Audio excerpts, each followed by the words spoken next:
it's me. Day 2. First stop, Culloden. Behind us, maybe a little blurry, is Inverness Castle. Our hotel is just right on the river, right by the castle. It's really pretty. Yeah, It's a bit dark. It looks a bit dark and foreboding, but yeah. First stop, Culloden Battlefield. I'll tell you more about it when we get there. I have done my own research. Yeah. Okay, time to go.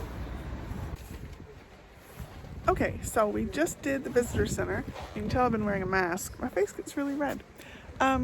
Fantastic visitor center. As you go through, like the story of the Jacobites is on the right, the story of the government's on the left. I'll give you a bit more history once we walk around the battlefield. Because it's very windy, so I'll probably do the history in the car. Sorry if you can hear the wind. So we're getting ready to go where the battlefield is, and there's a big walk. You can walk around and see different things. We'll see what we can see, and then I'll come back to you with some history.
So you'll notice there's gorgeous purple heather and a lot of shrubbery on Culloden Moor, which is where the battle took place. And the Historic Scotland, it's not National Trust, Historic Scotland has goats and cows out here. At the time of the battle, sorry, very windy. I'm trying to hide from a gale force wind. At the time of the battle, it would have been a grazing area, so it wouldn't have had all of this heather and the shrubs, so they're trying to get it back to what it looked like at the time.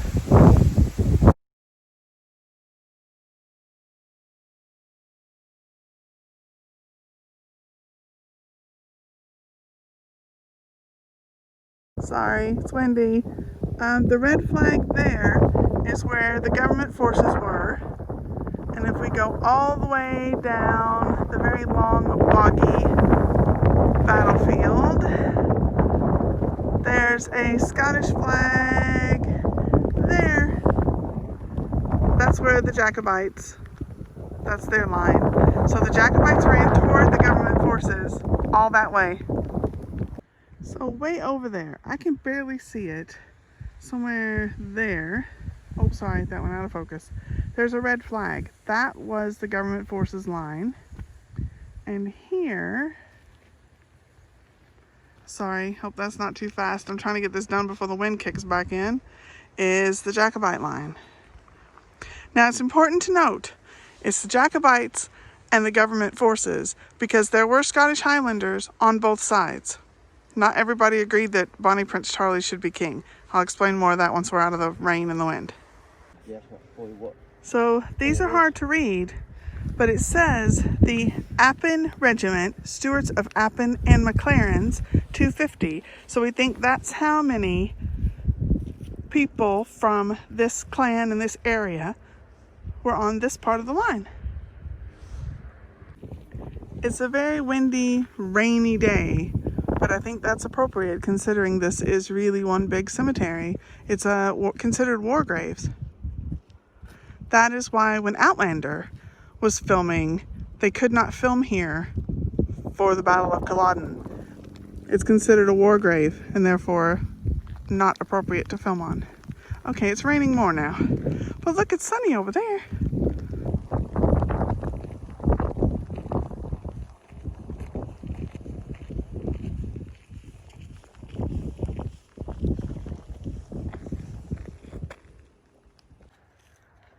So this one I can read a bit better. It says Cairns 400. So I'm assuming that's where they stood on the Jacobite line. And you can see we're walking all across the line and there are markers spaced out ever so often. Okay, some history. Now that we're kind of out of the wind and the rain. We got caught in a really bad rainstorm and it's really windy, but I looked up last night to take some notes. Culloden Moor is the site of the Battle of Culloden between the Jacobites and the government forces. In 1746, it was the final battle of the Jacobite Rising.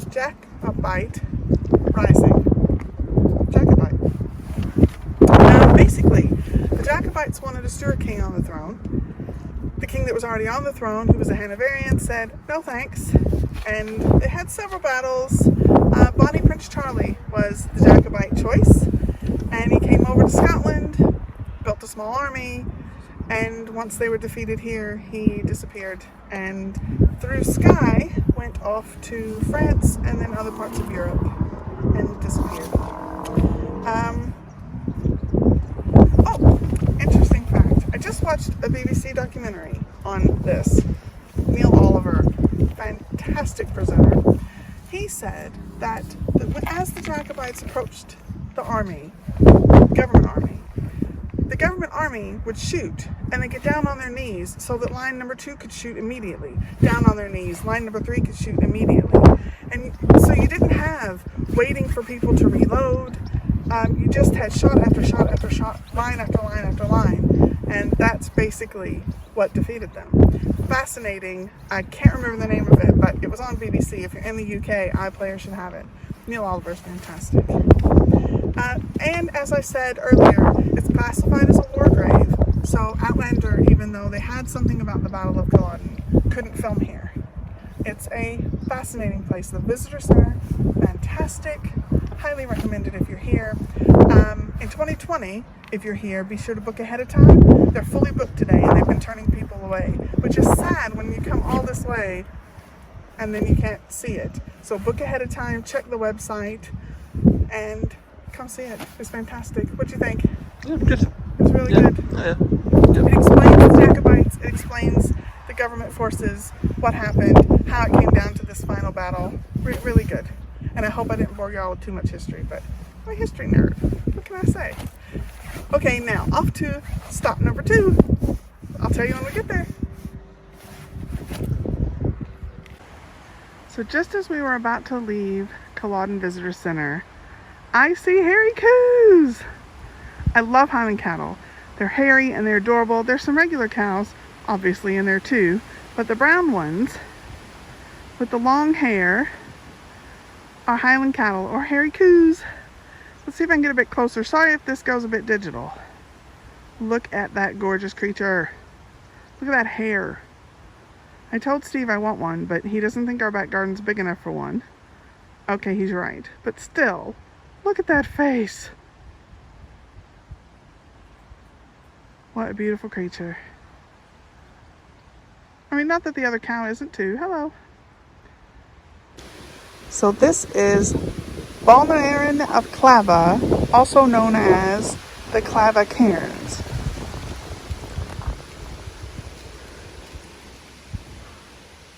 I will tell you about them in 1 second. So this is part of Clava Cairns. As you can see, if I pan, try to do it slowly so I don't make anyone nauseous. It's a pretty decent site. They are well-preserved Bronze Age burial grounds. They are over 4,000 years old, dating from 2000 BC.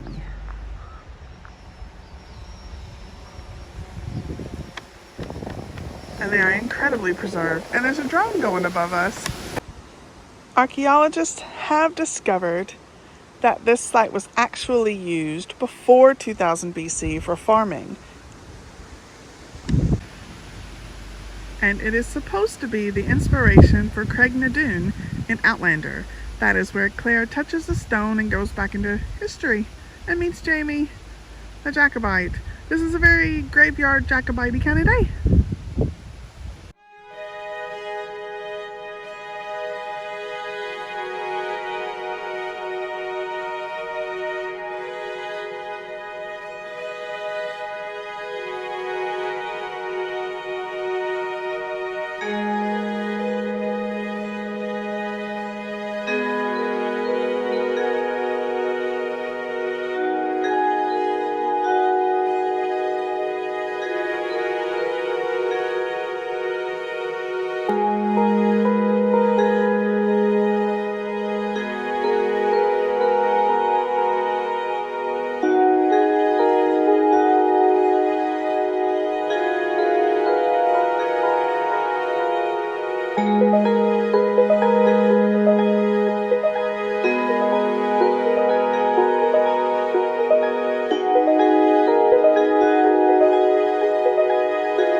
So there are a lot of standing stones in Scotland, but what do you think? Do you think, if you're an Outlander fan, does this look like Craignadoon, where she went through the time portal or whatever it was? I think it looks quite similar. I could see why people would think this was the inspiration.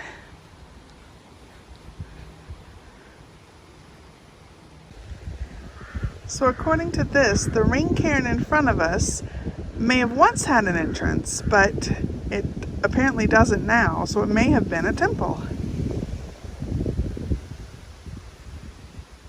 It's big.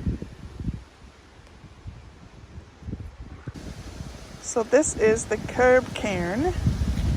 It was probably built 1,000 years after the others. I'm sorry about the wind noise, it's getting really windy again. And they found sparkling white quartz inside it, which was apparently, it had special meaning in the Bronze Age.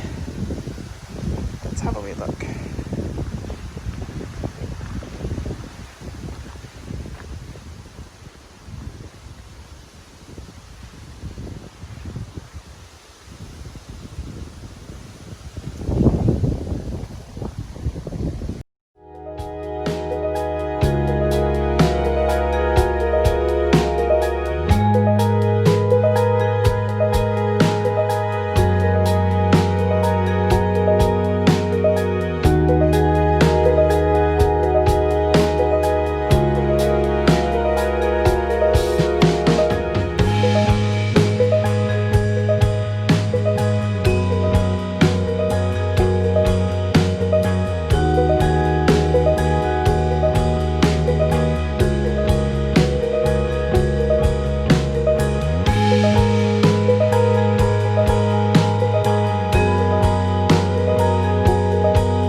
This is the Southwest Cairn. It dates to about 2000 BC and seems to have remained in use for about 200 years and then was reused in about 1000 BC.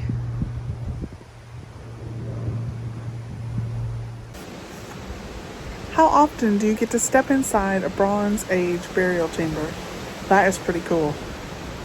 And look how perfectly they fit together.